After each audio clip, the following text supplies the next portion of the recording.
El cálculo tensorial es una de las herramientas fundamentales para el estudio de la relatividad general, ya que nos permite realizar transformaciones manteniendo invariante la física independientemente de su marco de referencia.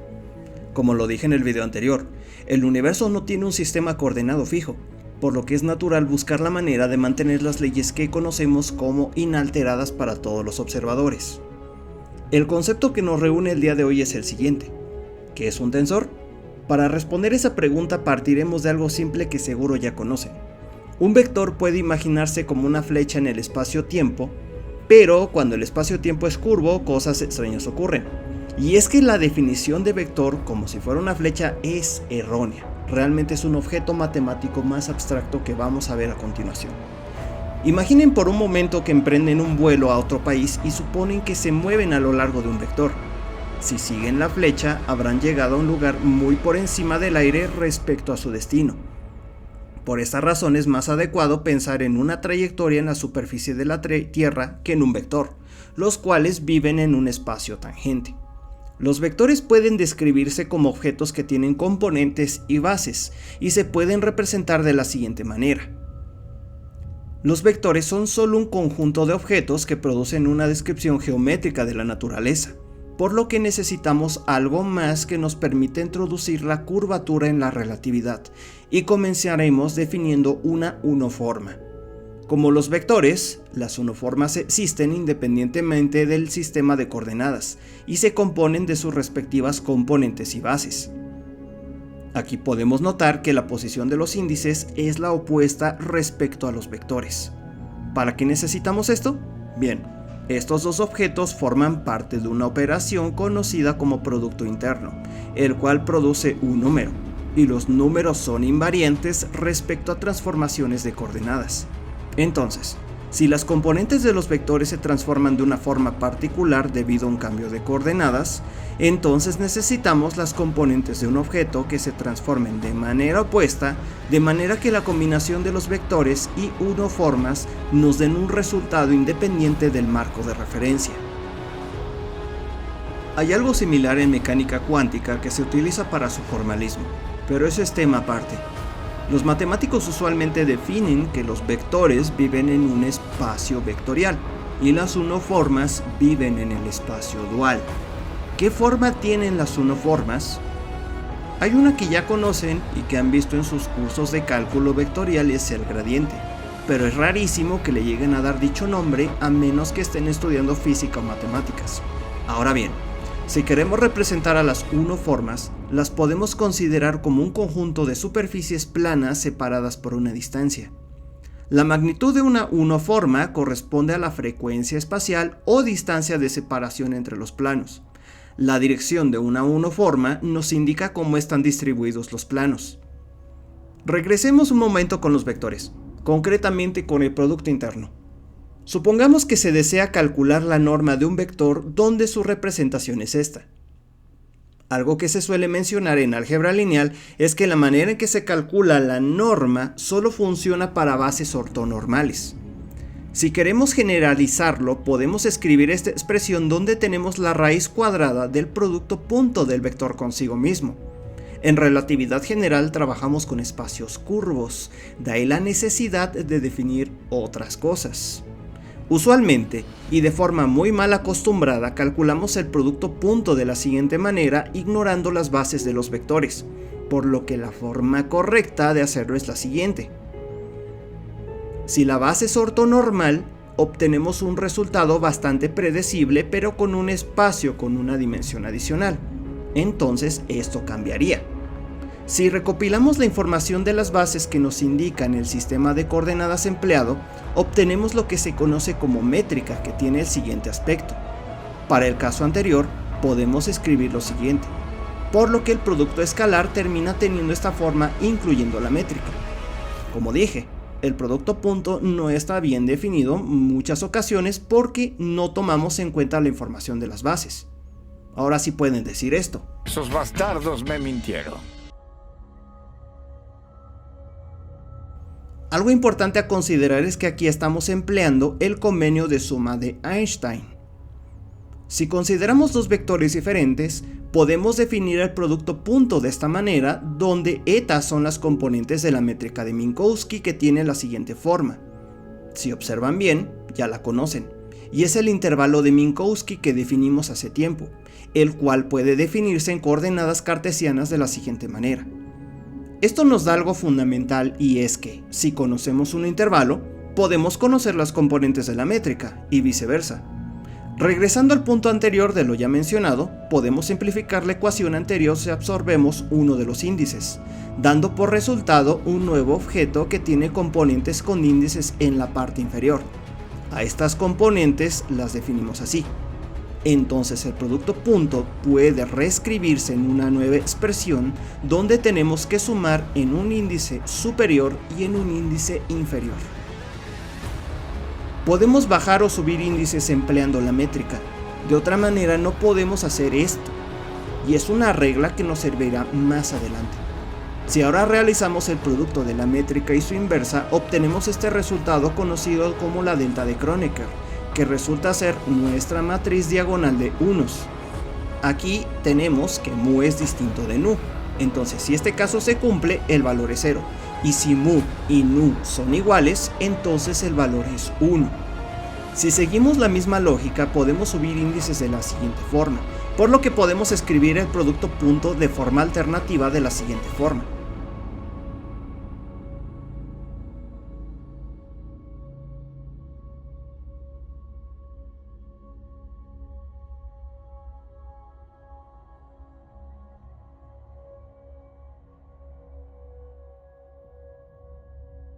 Para visualizar el aspecto geométrico de subir o bajar índices, analicemos el siguiente diagrama donde tenemos un vector X expresado en un sistema coordenado donde las bases de los vectores no son ortogonales. De manera usual, las componentes se escriben así. Si representamos esto en el diagrama, tenemos el paralelogramo ya conocido en cursos de álgebra lineal. Algo que seguro recuerdan es que cada componente es una proyección del vector sobre la base, por lo que podemos escribir lo siguiente.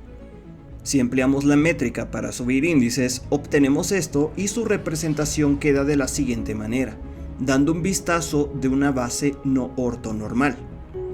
En el caso de las unoformas, podemos escribirlas así, donde el índice de las componentes está abajo y el de la base en la parte superior.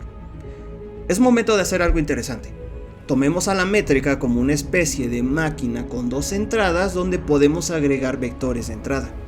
Como resultado obtenemos un escalar y podemos escribirlo de esta forma. Dicha máquina es lineal y sigue las reglas ya conocidas que se muestran a continuación sobre linealidad. A la máquina creada por la métrica podemos nombrarla un tensor de 0,2.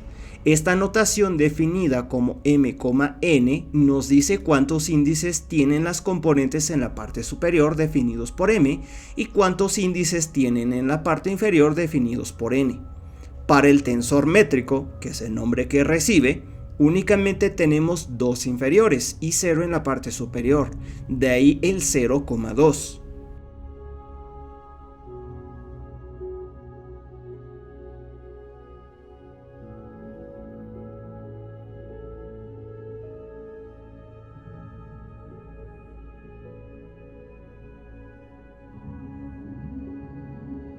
En el caso de las unoformas, podemos considerarlas como tensores 0,1. Si colocamos dos vectores 1,0 en un tensor 0,2, obtenemos este resultado que es un escalar. Ahora bien, un vector considerado como un tensor 1,0 tiene un hueco que puede llenarse con un tensor 0,1 para obtener un número, por lo que escribimos nuestro vector como sigue. Ahora agregamos una unoforma, lo cual es equivalente a agregar el vector a la unoforma, por lo que podemos definir el producto interno de la siguiente forma.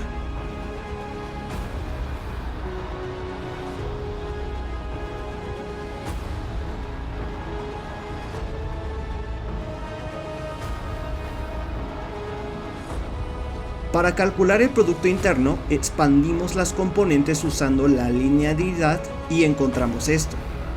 Para calcular esto necesitamos una regla para el producto interno de la base de una uniforma y un vector que está dado por la siguiente expresión. Usando esta regla encontramos este resultado.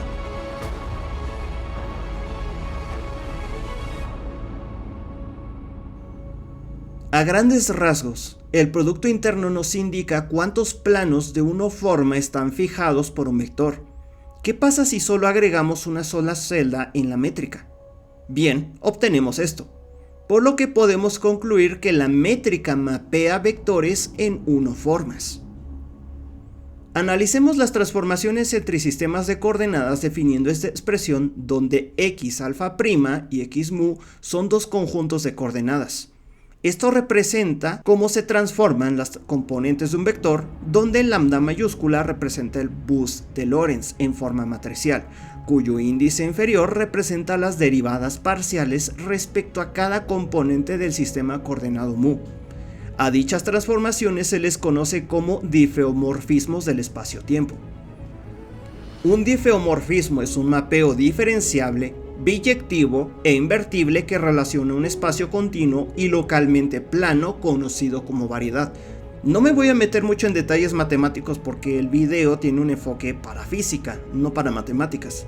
Ya más adelante, si quieren un video con un enfoque matemático de esto, pues lo estaré haciendo, pero háganmelo saber. Ahora, las transformaciones de Lorentz son difeomorfismos del espacio-tiempo plano en sí mismo. Debido a que el producto de estas dos lambdas nos da la delta de Kronecker, las componentes inferiores deben transformarse de esta manera, cuyo producto entre las dos expresiones obtenidas anteriormente conduce a este resultado.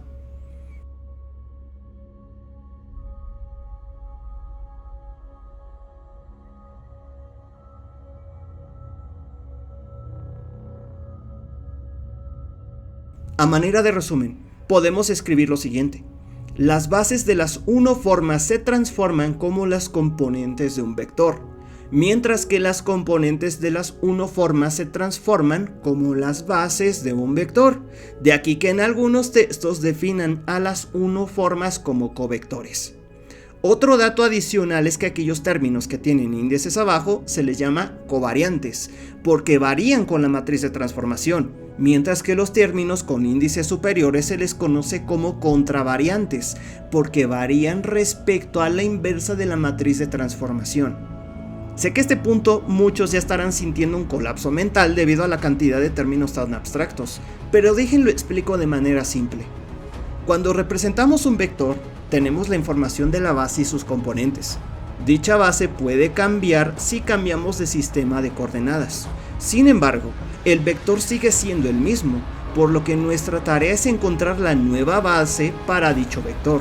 De ahí que nacen los conceptos que ya definimos previamente.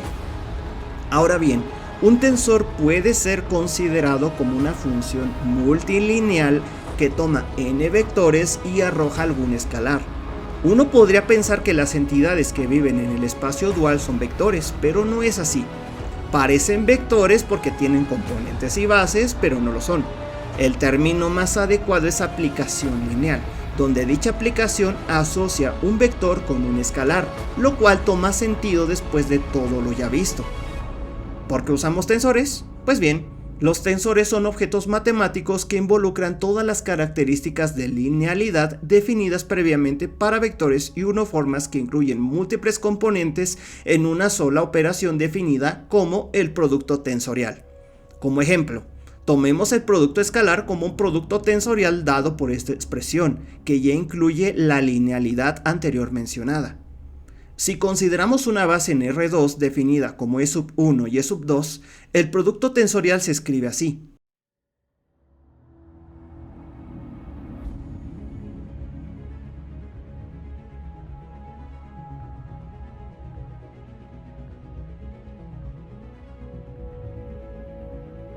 Algo importante que debe mencionarse es que estas bases no pueden separarse debido al producto tensorial, por lo que de manera general el producto escalar se define así.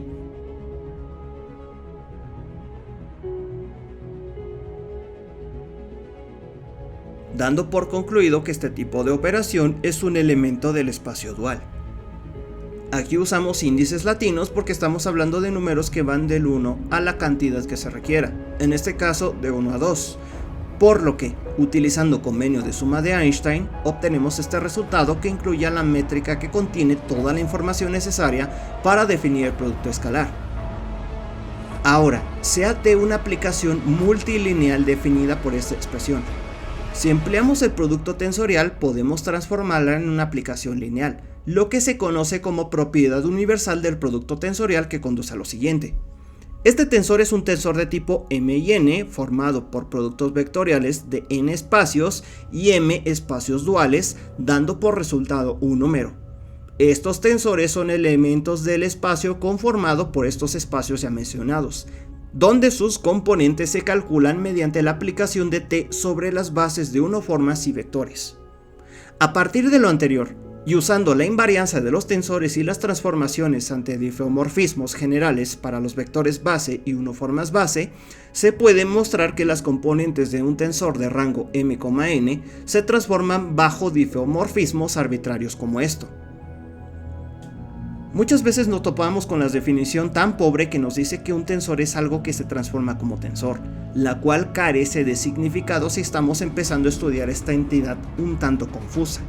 Pero a grandes rasgos podemos definirlo como una aplicación multilineal que devuelve números y que pertenece a un espacio conformado por el producto tensorial de bases y uniformes, generalizando el concepto de vectores y transformándose bajo difeomorfismos.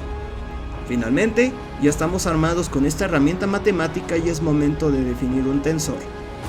No un tensor, el tensor que dicta la curvatura del espacio-tiempo, pero lo veremos en el próximo video.